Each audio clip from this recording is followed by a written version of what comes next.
usir dia ini dari sini. Pengen muntah saya lihatnya. Seorang CEO kaya raya menyamar menjadi gembel dan masuk ke hotel miliknya sendiri. Ia ingin melihat siapa saja karyawan yang benar-benar punya hati dalam melayani. Tak butuh waktu lama, dia dihina, ditertawakan, bahkan hampir diusir.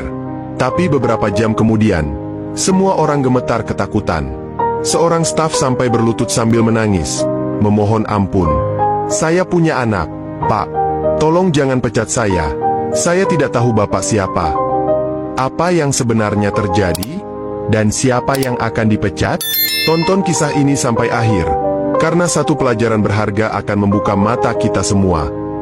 Seorang pria berpenampilan kumuh melangkah perlahan menuju pintu utama sebuah hotel bintang 5 yang terkenal paling mahal di kota itu.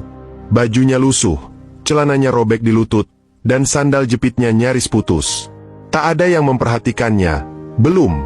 Ketika pria itu menapakkan kaki di tangga marmer menuju lobi, satu persatu kepala mulai menoleh. Seorang petugas bellboy yang sedang membukakan pintu otomatis refleks menghentikan gerakannya. Matanya menyipit, ragu, lalu secara refleks memandang ke dalam, seolah meminta persetujuan. Tapi pria lusuh itu tidak ragu. Ia melangkah mantap, seolah karpet merah itu memang disediakan untuknya. Begitu pintu terbuka sepenuhnya, aroma parfum mewah menyambutnya. Lobi hotel dipenuhi orang-orang berdasi, wanita-wanita bergaun glamor, dan suasana klasik penuh kemewahan. Tapi semua kemewahan itu terhenti sejenak, karena kehadirannya. Pria itu tidak berlari, tidak menunduk malu, tapi berdiri tegak memandangi interior hotel dengan tatapan datar namun tajam, seperti seseorang yang mengenali setiap sudut ruangan itu. Beberapa tamu yang duduk di sofa empuk mulai berbisik. Seorang pria tua memutar bola mata dan menyentuh hidungnya, seolah mencium bau tak sedap.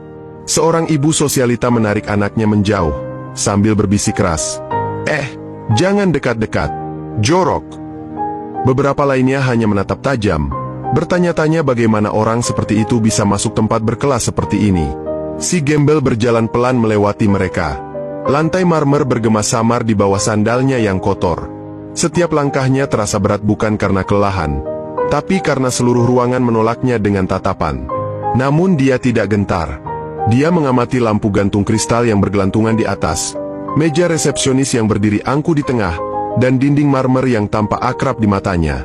Di meja resepsionis, dua staf muda memperhatikan dari kejauhan. Salah satunya sudah bersiap memencet bel di bawah meja, memberi sinyal kepada satpam. Yang lain mulai berbisik, "Itu tamu? Bukan, kan? Serius? Gila." Tapi pria itu tetap berjalan, dan kini jaraknya hanya beberapa meter dari meja depan. Ia belum bicara sepatah kata pun, hanya berjalan dengan tenang. Terlalu tenang untuk seseorang yang tampaknya tidak punya tujuan. Tatapan semua orang mulai berubah dari heran menjadi gelisah. Seorang wanita bergaun merah tertawa kecil sambil menutup mulut. "Ini hotel apa pasar malam?" gumamnya. Tapi gelak tawa itu terasa canggung, karena suasana makin tegang. Semua orang mulai menunggu. Siapa yang akan menghentikan pria itu? Atau, apa yang sebenarnya dia cari? Sementara itu, salah satu staf hotel mengambil ponsel dan menulis pesan cepat ke grup staf internal. Ada orang aneh masuk. Penampilannya seperti gelandangan. Siaga ya. Tak ada yang berani langsung menghentikannya. Mungkin takut salah. Tapi semakin lama pria itu berdiri di tengah lobi, semakin besar rasa tidak nyaman yang menyebar. Si gembel berhenti di depan meja resepsionis. Ia menatap nama hotel yang terukir di tembok marmer itu, lalu menghela napas. Ada luka di sorot matanya, bukan karena perlakuan mereka, tapi seperti menyimpan kenangan lama. Tatapannya tajam, diam, menusuk. Sejenak ia melihat ke arah kamera CCTV yang menggantung di atas, lalu kembali menatap staf yang mulai gelisah. Dan saat satpam mulai melangkah mendekat dengan nada curiga, serta staf wanita mulai mengambil langkah pertama untuk menyapanya dengan suara yang tampaknya tidak akan ramah, si gembel malah tersenyum kecil. Satu senyum tipis yang membuat waktu terasa berhenti sesaat. Lalu ia membuka mulut perlahan dan berkata pelan, "Permisi, saya ingin bertanya." Suara si gembel terdengar pelan tapi jelas. Suasana lobi yang tadinya hiruk pikuk tiba-tiba jadi sunyi. Dua staf resepsionis saling pandang, tampak bingung. Salah satu dari mereka, wanita muda berambut diikat rapi, mencoba tersenyum, senyum palsu yang terpaksa, lalu berkata, maaf, bisa dibantu, Pak?" Si gembel menatapnya sejenak, lalu menjawab dengan sopan, "Saya ingin bertemu dengan salah satu manajer di sini." Nada bicaranya tenang, tidak terburu-buru. Tapi justru karena itu, dua staf di balik meja mulai merasa tidak nyaman. Pria ini terlalu tenang untuk ukuran seorang pengemis. Staf pria di sebelahnya langsung berdehem dan merendahkan suaranya.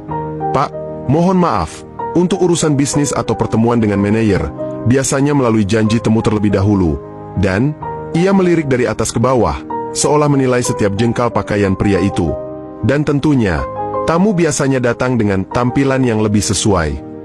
Perkataan itu mulai menyentil. Si gembel hanya diam. Matanya menatap lurus ke staf tersebut. Bukan marah, tapi dingin. Tenang. Seolah dia mencatat satu persatu kata yang keluar dari mulut mereka. Di pojok ruangan, seorang manajer lantai, berpakaian rapi dengan name tag emas, melihat keributan kecil ini. Ia menghampiri dengan senyum profesional. Tapi begitu melihat siapa yang sedang berdiri di depan resepsionis, ekspresinya berubah. Senyumnya hilang, diganti dengan tatapan tajam dan suara tegas.